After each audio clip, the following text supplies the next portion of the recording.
Tentang persiapan pernikahan nih yang banyak banget yang tanyain. Apa dong yang mesti dipersiapkan? Kalau persiapan finansial tentunya teman-teman tahulah ya. Tapi hal yang sering luput dilakukan adalah tolong deh fix your relationships. Perbaiki hubungan-hubungan kalian. Hubungan-hubungan itu kan ada banyak kan aspeknya. Yang pertama yang harus kita perbaiki hubungan kita sama Allah. Sudah sedekat apakah kita?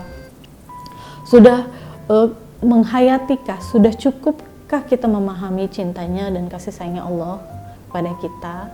Bagaimana dan apa yang kita rasakan ketika kita beribadah dan kita melakukan hal-hal yang Allah perintahkan? Apa perasaan kita menjauhi larangan-larangan Allah? Apakah kita merasa disayangi? Ataukah kita malah kerepotan? Ataukah kita merasa malah nggak suka gitu? Jadi perbaiki hubungan kita sama Allah dulu. Yang kedua, perbaiki hubungan sama Rasulullah. Pokoknya prioritas kita dalam hidup kita itu adalah Allah, Rasulullah gitu.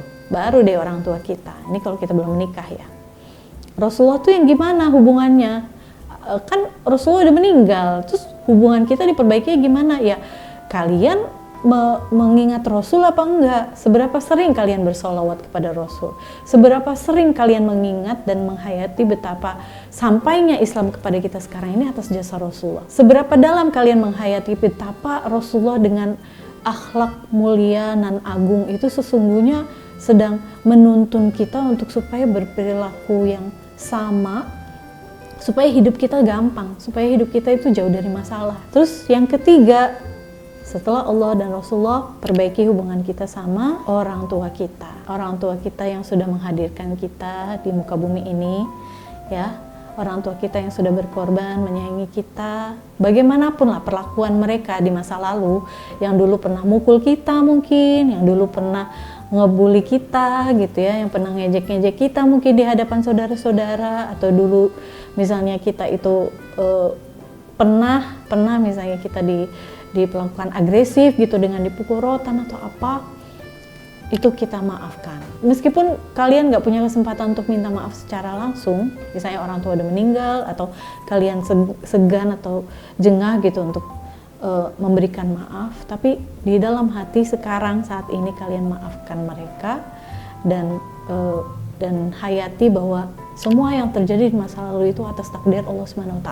Terjadi karena cintanya Allah, bukan karena Allah membenciku, bukan karena Allah pengen menghancurkanku. Yang selanjutnya adalah perbaiki hubungan dengan diri sendiri. Kita itu seringkali nggak terhubung sama diri kita sendiri. Kita mengerjakan aktivitas berbagai macam gitu ya, tanpa sadar, kayak robot, kayak otomatis gitu ya.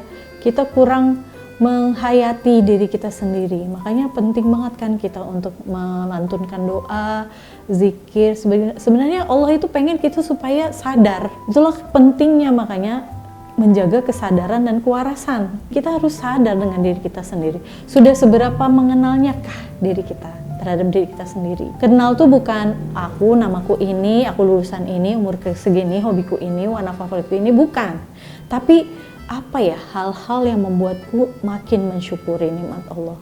Apa ya perlakuan orang lain yang membuat aku begitu sakit hati? Dan kenapa ya aku sakit hati? Padahal bisa jadi orang itu melakukan itu ya karena dia nggak sengaja. Apa ya yang membuat aku itu ngerasa lebih nyaman ketika aku lagi galau? Kenapa ya aku gampang untuk menangis? Apa yang mendorongku itu jadinya gampang sekali keluar air mata? Apakah aku lagi kurang vitamin, ataukah aku lagi kelelahan, atau aku lagi butuh untuk didengarkan gitu ya. Dialog-dialog seperti ini dengan diri sendiri ini yang membuat kita jadi menyadari keberadaan kita dan bukannya hanya sekedar hidup aja. Jadi dalam Islam itu tidak cukup hanya survive aja, tapi harus thrive. THRIV. Kalau survive itu ya sekedar hidup, tetap hidup. Tapi dalam Islam kita harus bukan hanya hidup tapi juga berkembang menjadi orang yang lebih baik, bermanfaat bagi orang lain. Hidupnya tidak hanya untuk dirinya sendiri, tapi juga berkontribusi dan harus menebar cintanya Allah. Islam rahmatil alamin. Tahu kan?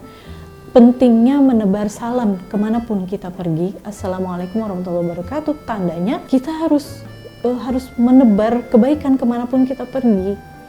Nggak boleh kita egois, nyimpen rahmatnya Allah buat diri kita sendiri gitu. Makanya ada kewajiban untuk zakat, sunnah untuk infak dan sedekah.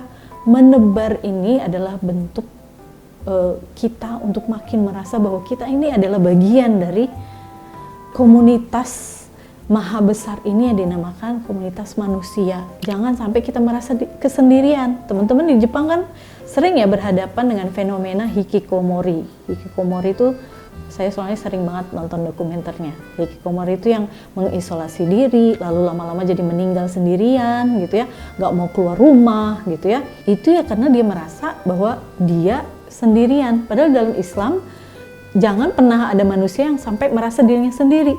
Kalau saat ini nggak ada wujud manusia di samping dia, ada Allah, ada malaikat yang menyaksikan dia kemanapun dia pergi. Dia nggak akan pernah merasa sendirian gitu.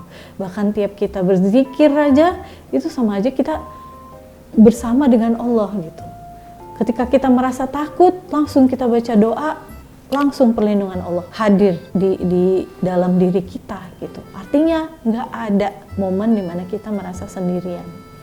Makanya kita dululah yang harus menghayati diri kita sendiri dan merasakan cintanya Allah, cintanya Rasulullah, dan cinta pada diri kita sendiri.